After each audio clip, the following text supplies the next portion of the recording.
मैं मयूर अलवेला, आप देख रहे हैं उदयपुर न्यूज। इस वक्त हमारे साथ मौजूद है शहर जिला भाजपा के अध्यक्ष रविंदर जी श्रीमाली साहब हमारे साथ मौजूद है। और अभी हाल ही में जो वो राजस्थान की राजनीति में जो उफान चल रहा है, उसके अंदर कल जनता सेना भाजपा के अंदर विलय हुई। और ऐसे में शहर जिला अध्यक्ष की क्या प्रतिक्रिया, उनसे जानते हैं। सबसे पहले तो चैनल पे बहुत बहुत स्वागत है सर आपका। कल जनता सेना का भाजपा के अंदर विलय हुआ और 11 वर्ष का वनवास, जैसा कि महाराज साहब ने कहा, उनका समाप्त हुआ। किस तरह से देखते हैं इन सारी चीजों को?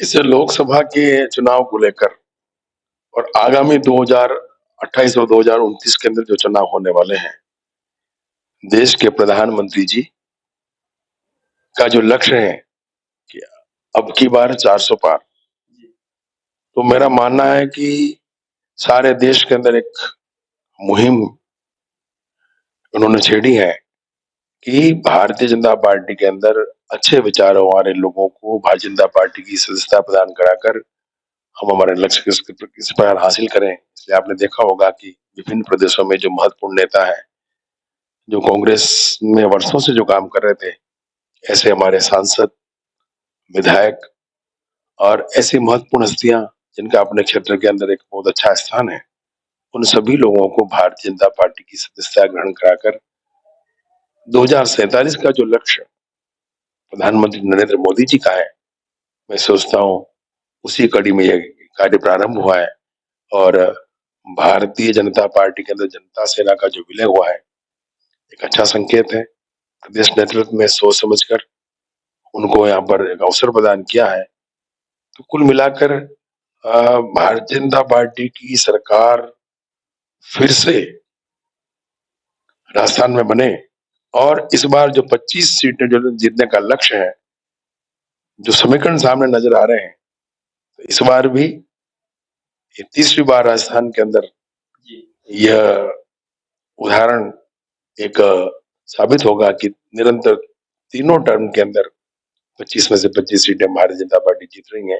एक जो दूसरे दल के थे उनका भी समर्थन था। तो भारतीय जनता पार्टी के अंदर आज प्रदेश नेतृत्व जो निर्णय किया है, वो सोच समझ कर किया है और निश्चित रूप से इससे भारतीय जनता पार्टी और मजबूती मिलेगी इसको। कल तक खुले मंच पर जिनका विरोध हुआ करता था, जिनसे कई बार शीत युद्ध भी हुए और वैचारिक मतभेद तो हमेशा से रहे, उनके साथ एक ही जाजम पर क्या बैठ पाएंगे? अभी इस पर किसी प्रकार की प्रतिक्रिया बहुत शीघ्र व्यक्त करना, मैं सोचता हूँ जल्दबाजी होगी। क्योंकि सबसे जो बड़ी बात है कि 11.5 वर्ष तक जो वनवास उनका रहा, उन्होंने किसी भी दूसरे दल के साथ की सदस्यता ग्रहण नहीं की, कांग्रेस में नहीं गए। तो मेरा समझना जो विचारधारा से जुड़े लोग हैं, आपस में वो भी समझेंगे और भारतीय जनता पार्टी ठीक से और कार्यकर्ताओं के साथ में मजबूती के साथ में इस क्षेत्र में ठोस काम कराकर आगे आए। मेरा मानना है कि पार्टी ने जो भी निर्णय किया है, सोच समझ कर निर्णय किया। जनता सेना के अंदर जो पदाधिकारी थे, जिन जिन पदों पर वे आसीन थे, उनकी महत्वाकांक्षा होगी कि भाजपा में भी उन्हें सेम सम्मान के साथ पद मिले। ऐसे में जो आपके मूल कार्यकर्ता थे, जो 11.5 वर्षों तक, जैसा आपने बताया 11.5 वर्षों तक जो उनसे लड़े, क्या उनकी जगह जनता सेना से आए हुए कार्यकर्ताओं को वो जगह मिलेगी? आपका प्रश्न है, अभी कई प्रकार की जो बातें सामने आ रही हैं, इसका समाधान प्रदेश नेतृत्व के पास है। पर जिला कार्यकारिणी तो आप बनाएंगे ना? देखिए, इसके अंदर भी वहां से प्रदेश से जिस प्रकार से कोई भी दिशा निर्देश होंगे, तो उसके अंदर विचार विमर्श करा कर, क्योंकि यहाँ पर किसी व्यक्ति विशेष का निर्णय नहीं होता है, संगठन का सामूहिक निर्णय होता है। और संगठन के सामूहिक निर्णय को लेकर जिस प्रकार से भी आदेश आएंगे, मेरा मानना है कि भारतीय जनता पार्टी का जो कर्मठ कार्यकर्ता, जो वास्तव में रात दिन एक कराकर पार्टी को जो मजबूती प्रदान कर रहा है, पार्टी के प्रत्येक कार्य में अपने श्रम का समर्पण और जो प्रतिबद्धता और जो सूचिता कायम की है, तो ऐसे निष्ठावान कार्यकर्ताओं को तो अवसर मिलना ही चाहिए। जी। अब मांगी लाल जी से कल बात हुई, तो मांगी लाल जी गुरु जी का कहना था कि उनके लिए ज्यादा तकलीफ होगी कि मैं अब इतने समय तक तो कुछ भी बोल देता था, अब मुझे बोलने पर अंकुश लगाना पड़ेगा। तो ऐसे में जो हमेशा से विरोधी रहे, विरोधी तो क्या कह सकते हैं, जिनके विचार नहीं मिलते थे। अब वो सेम जाजम पर एक ही दरी पर बैठ पाएंगे और उस दरी के चीथड़े चीथड़े उड़ाएंगे। मैं इस पर किसी भी प्रकार की कोई भी टिप्पणी जी नहीं करना चाहूंगा। ठीक।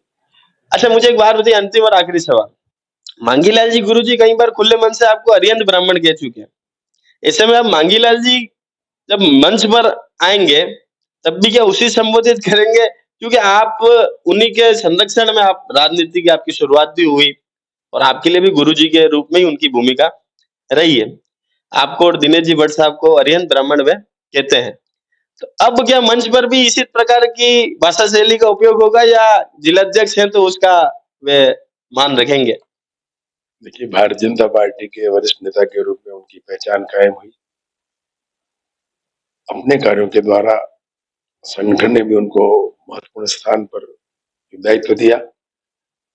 अब वह इतने वरिष्ठ हैं, वह कुछ भी कह सकते हैं। तो मुझे अरिहंत ब्राह्मण कहें चाहे कुछ भी कहें, मैंने अपने धर्म का निर्वहन राजनीति के अंदर जो शुचिता और राजनीति के अंदर जाति विशेष से नहीं, अपितु राष्ट्र हित के अंदर राष्ट्र धर्म क्या होना चाहिए हमारा। इसलिए मैं आपको तुलसीदास जी का एक चौपाई में आपको सुना चाहूंगा। जिमि सरिता सागर में जाई, यद्यपि तेई कामना नाई, तिम सुख संपत्ति बिनय बुलाए, धर्मशील पे जाय सुहाए। मैंने जाति विशेष नहीं, मैंने अपने राजनीति के अंदर जिस सोच के साथ में, जिस विचार के साथ में और जिस प्रतिबद्धता के साथ मुझे काम करना है, मैं उसी सोच पर मैं जाति विशेष और पंथ से ऊपर उठकर राष्ट्र हित में मेरा क्या योगदान, पार्टी जिस प्रकार से अच्छा काम करी, मैं अच्छे कार्यों में सहभागी बनकर शुचिता के साथ में, ईमानदारी के साथ में पार्टी संगठन को मजबूत कैसे करूं। इसलिए तो वो चाहे अरिहंत ब्राह्मण कहें चाहे कुछ भी कहें, मंगीला जी हमारे वरिष्ठ नेता रहे, पूर्व जिलाध्यक्ष भी रहे, वो कुछ भी कहें, हम उनकी बात का कभी बुरा नहीं मानते। जी। हमारी विशेष मुलाकात थी रविंदर जी श्रीमाली से, जिन्होंने स्पष्ट करा कि हर कार्यकर्ता आए हुए कार्यकर्ता का सम्मान होगा, पर जिसने बरसों तक बीजेपी की सेवा करी है उसे तवज्जो जरूर मिलेगी और प्रदेश नेतृत्व जैसा तय करेगा वैसा वो पालना करेंगे। और उन्होंने अरिहंत ब्राह्मण के सवाल पर स्पष्ट करा है कि राष्ट्र हित में ही उनका धर्म है और राष्ट्र हित में की गई बात के हमेशा वे समकक्ष खड़े रहेंगे, वे किसी जाति विशेष से समाज की राजनीति नहीं करते। धन्यवाद।